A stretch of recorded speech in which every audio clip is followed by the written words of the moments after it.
Hi everyone, my name is Esmeralda, and today's topic is our garlic extract antibacterial.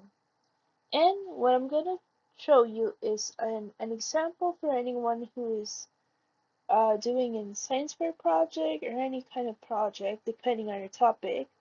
And I hope this will be helpful for anyone who wants to know more and getting to get an experiment and all that. And there's a tutorial of how to use an Agar Plate, for example. So I hope this helps, and let's move on. Are garlic extract antibacterial? Well, the garlic extract has antimicrobial activity against oral bacteria species, particularly gram-negative species. Garlic has been used in India to prevent what infection and food spoilage. Here are the directions. 1. Test objects with a cotton swab. 2. Spread the bacteria onto the surface of the agar plates. 3. Incubate the agar plates at 85–100 degrees Fahrenheit using a desktop lamp or a portable heater, and let them be there for 3 days. Watch and count the bacterial colonies on the agar plates. Here's my research by the Department of Biology, College of Natural and Computational Sciences. Sorry if I say it wrong, I'm trying my best. In Jibara University in Jibara, Ethiopia. Garlic Allium sativum contains various biologically active components that play a significant role in the treatment of bacterial and fungal infections. It contains sulfur compounds like allicin, aegion, alimethylsulfide, diallyl trisulfide, dialys I'm sorry, diallyl disulfide. Okay, and other which exhibit various biological properties like antimicrobial, anti-cancer, antioxidant, immunomodulatory, anti-inflammatory, hypoglycemic, and cardiovascular effects. Garlic extract of 100% concentration showed a maximum zone of inhibition against both gram-positive and gram-negative bacteria. This is my hypothesis. I believe the garlic extract will eliminate bacteria because from what I researched it shows it eats the bacteria or diseases the bacteria, and we will see if it's true or not. Here is the material I used. 3 prep poured agar plates, 4 cotton swabs, garlic extract, neosporin, water, paper, plastic cup or any cup, foam plate, hole puncher, desk lamp, human mouth, and plastic tape. This is my method, and it does show a lot, but we will get to that. And I believe it's short, so let's see. Grab the paper and use the hole puncher on the paper. You will need 9 circles of paper on each of the agar plates.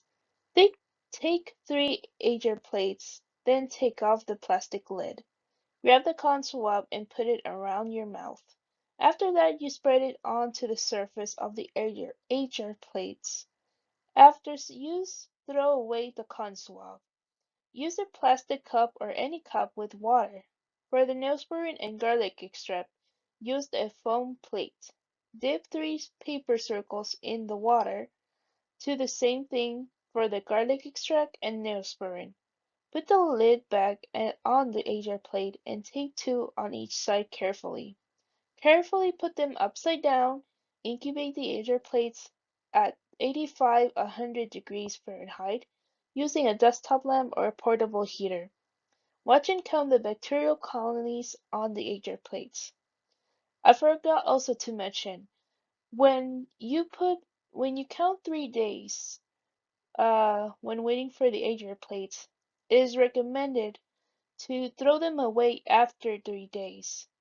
Just grab a Ziploc bag and put them there and throw it away safely where no one will get it.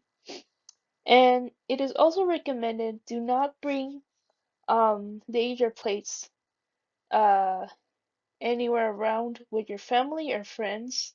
It is better just to take pictures and show them how it looks like, but do not bring it to someone, the Agar plates, to them because they might get sick and they don't have they can't encounter that bacteria because it's gonna spread. So it's recommended to throw away after 3 days so it doesn't spread on your house or anything that is serious. Now this is my result of how the bacteria how the distance of the bacteria of each are tested around the agar plates. So I will show you if on the next slide how it will look like. And this is the measurement of the millimeters. Here it shows the water has a lot of distance towards the bacteria. And in Nesperin, it shows that it's really close to the bacteria. It might fight against the bacteria, but it's somewhat closer than the water. And the garlic extract, well, that we my hypothesis was wrong, so the garlic extract did get infected by the bacteria, so I believe I'm not going to use that garlic extract again because of that. So, yeah, we will go on to the next slide. This is day one. So this is how it will look like on the first day, obviously, because it will take a lot of time when the bacteria will grow towards the towards to see how it will result. So this is going to be the second day. As we could see, the water has a lot of evaporation and Neosporin has a little bit evaporation, sorry, and the garlic extract a little bit of evaporation. Obviously, the water will have a lot of evaporation because of the heat, and a lot of it will come out to make a example, just like a cloud, and that's how it will make. In Nesperin, surprisingly, it's a little bit of evaporating, like a little bubbles or water droplets on the agar plate. And the garlic extract, just a little tiny bit, but not that, somewhat like that much, but really, they're kind of small to see.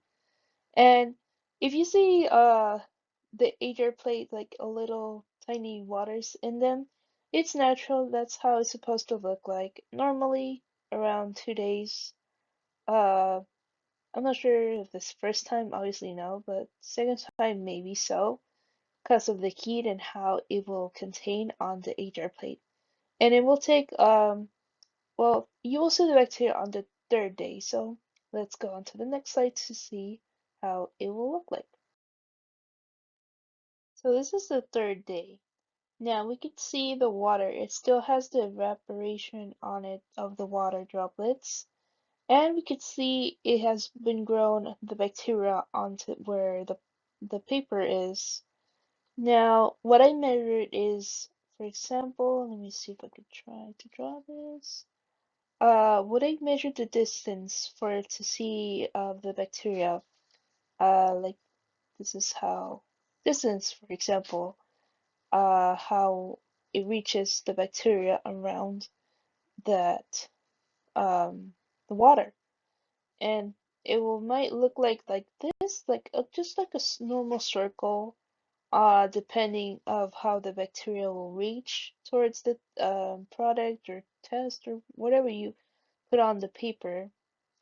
And for the water, it shows a lot of evaporation, yes. And right here, you could barely see it's the bacteria is infected around it, but I don't believe that counts. So it's because all of them has been infected by have grown by the bacteria. But let's just say how it the distance of how it got infected towards the bacteria. And for the Neosporin, we could see it has a little bit of evaporation, yes, and it doesn't have that much of infection as we could see from here, but it also has grown, like this one right here, it has grown bacteria onto it too, and this one I think also, and I believe uh, and also I just remembered, you can barely see the little dots on this picture. I don't know how you zoom in to show you guys, but just to explain it, sorry. It has the little dots almost like around them, and it does show like a circle of how distant it is from the Neosporin, and that's how I measured it to the distance of how of the bacteria it gets infected towards it. And we can see the garlic extract, it has bacteria, like I don't know if you could see this one right here, and also this one, it's trying to expand more the bacteria on the garlic extract of the testing paper. And it also shows it has a little bit of evaporation, and uh, when I try to look at it more closely, it does have more of little dots of bacteria. So, from what I know, is the water has lesser than the other two.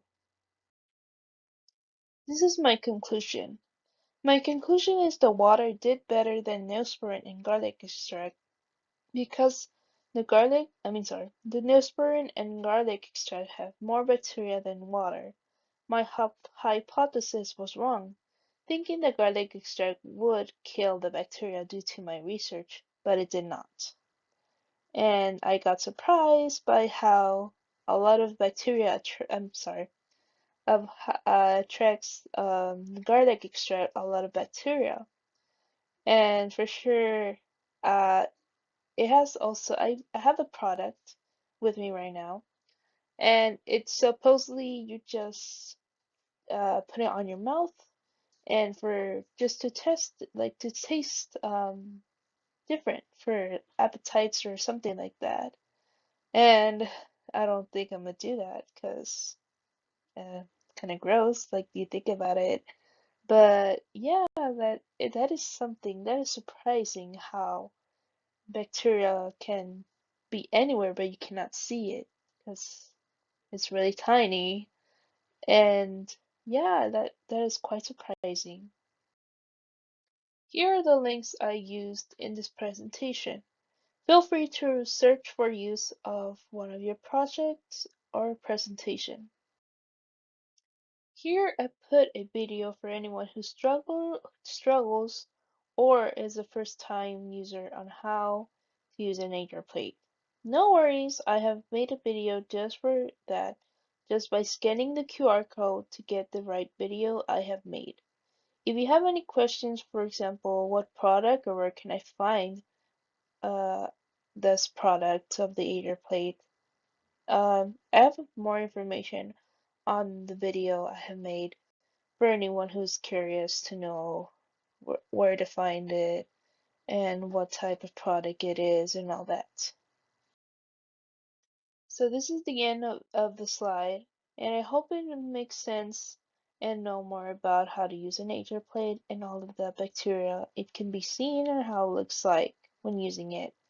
And for anyone who is doing this project, hope it works well because it's recommended to first time to test it first and then try the second time. But do it before when your project is due. I recommend it so it doesn't pressure you more and having the trouble and all that. And I hope they will help, and also the video for anyone who doesn't know how to do it or first time and all that. And yeah, hope to see you next time. If there's any questions, feel free to ask me or anything. And have a good weekend. Bye bye.